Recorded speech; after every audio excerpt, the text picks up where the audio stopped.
1 year ago today, I started on my most ambitious project yet, Nuka T-51 armor.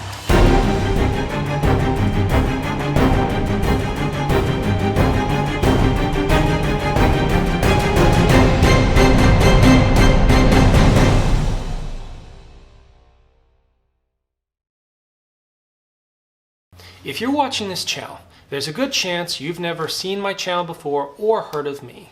So allow me to introduce myself. My name's Yasu. I'm a prop maker specializing in 3D modeling and 3D print based fabrication. Some of my past builds have included fully 3D printed T-60 armor or fully 3D printed Genji armor from Overwatch.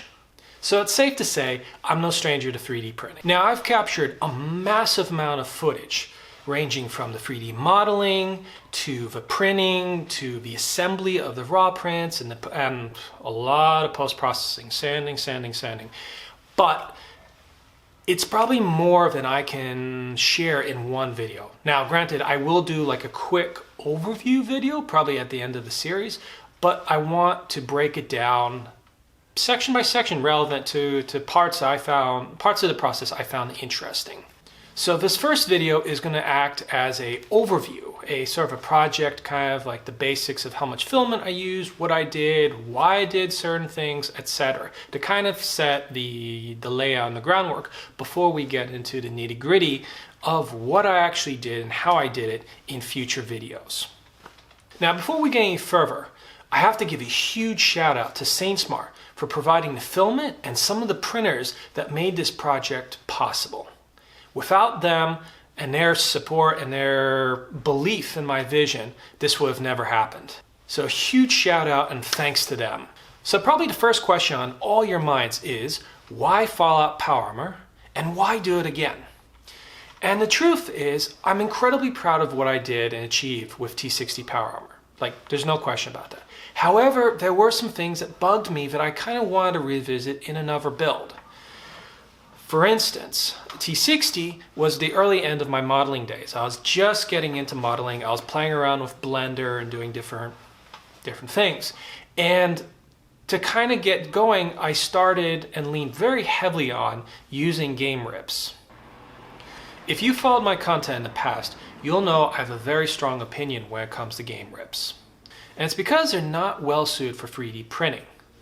For starters, they're not watertight, which means you gotta take that fresh game rip and run it through a repair tool like Mesh Mixer to even be able to print it. Otherwise, if you just import it straight into your slicer, chances are it won't even slice, or if it does, you're just gonna have a mess to print with all kinds of wonky geometries and manifold errors. Then, as you're previewing it, you'll probably notice that the model is incredibly low poly, low detailed that is, and lacks a ton of details like bolts and rivets, because all of that in a game to save on processing and resources is loaded via a two-dimensional texture map that gets wrapped around the model. And that gives it the impression of depth and grime and basically all the details that you see on a polished game model. So what ends up happening is you have to spend a huge amount of time first making the model smooth, giving it more polys so it doesn't look all pixelated, because you sure as heck don't want to do that after it's been printed and you're sanding it.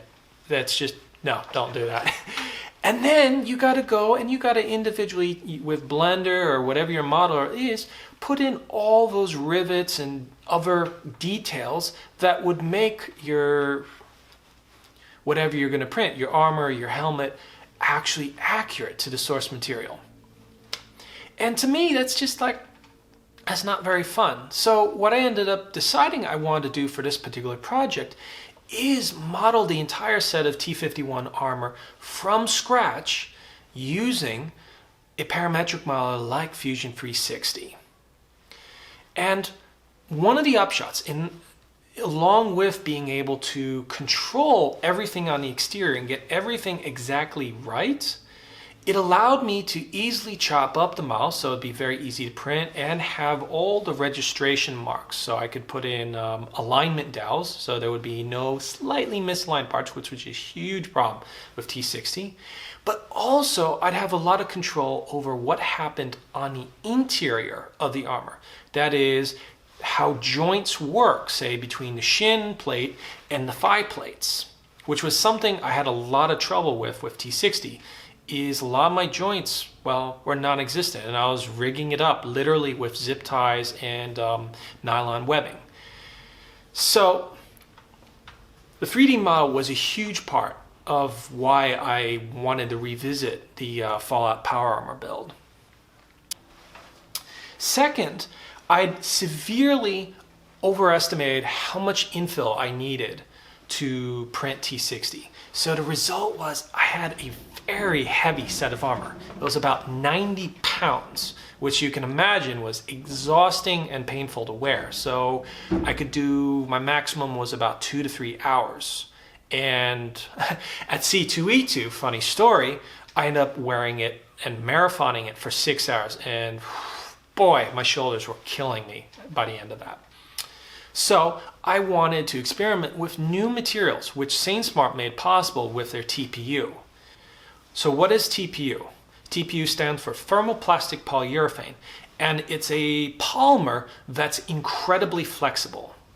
So a lot of people usually refer to it as flexible filament. Now, the thing that a lot of people don't necessarily talk about with flexible filament is it's incredibly resilient. So you can bend it, you can flex it, you can put a huge amount of weight on it and it'll bounce right back.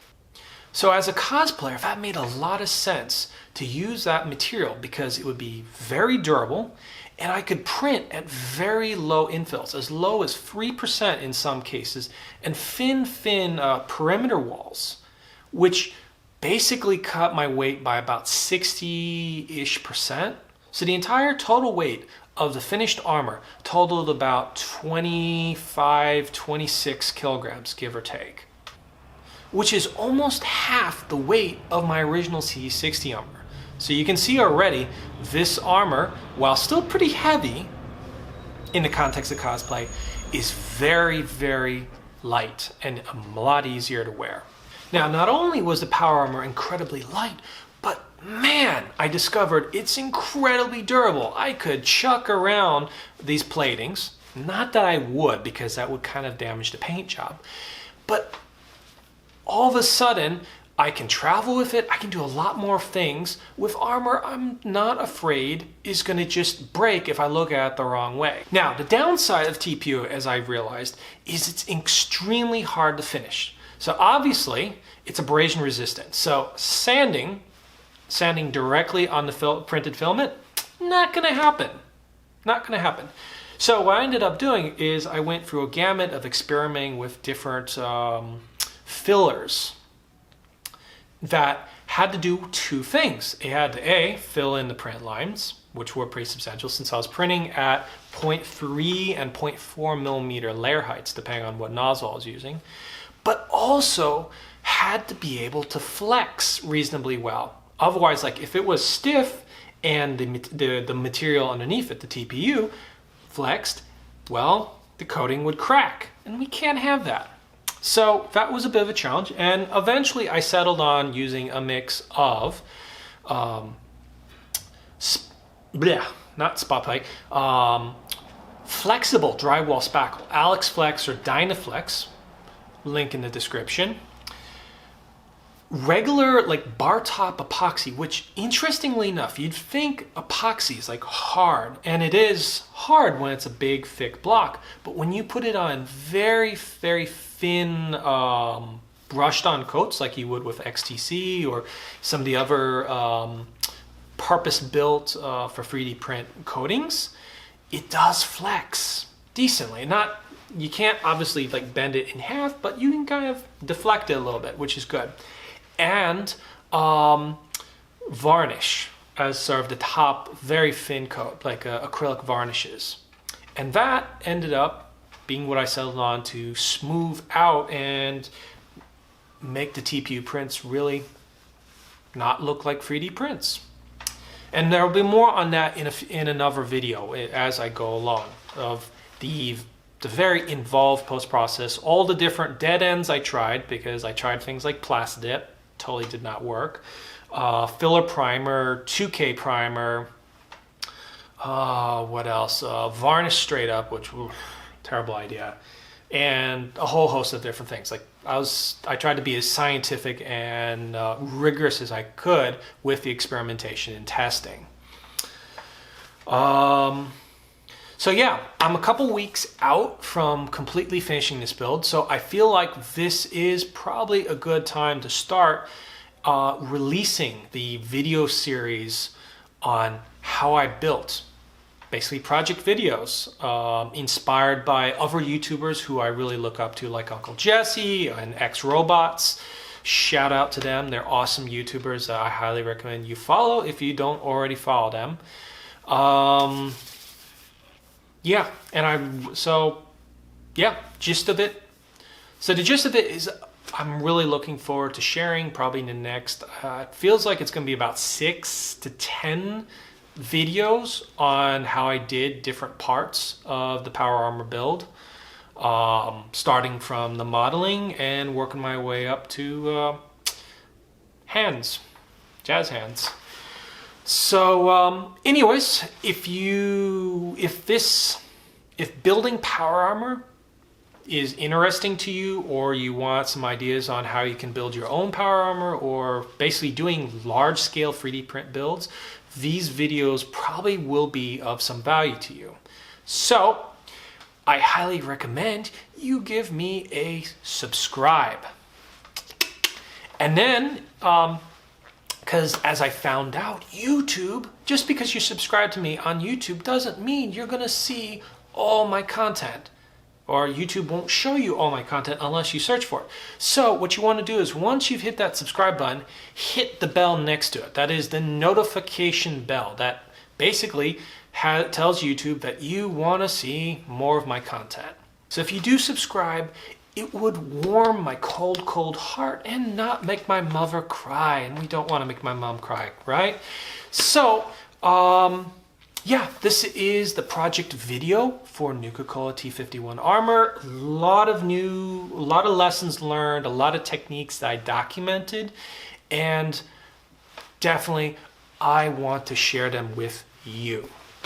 Thank you so much for watching. If you made it through all this crazy rambling and talking, it really means a ton to me. And question of the day. What do you want to know most about a large-scale 3D print build or making your own power armor? Like, what are the things that interest you about that? Feel free to comment your answers in the comments below. I'd love to see them. I'm going to engage and try to reply back to everything I can. Thanks so much for watching. See you in the modeling video.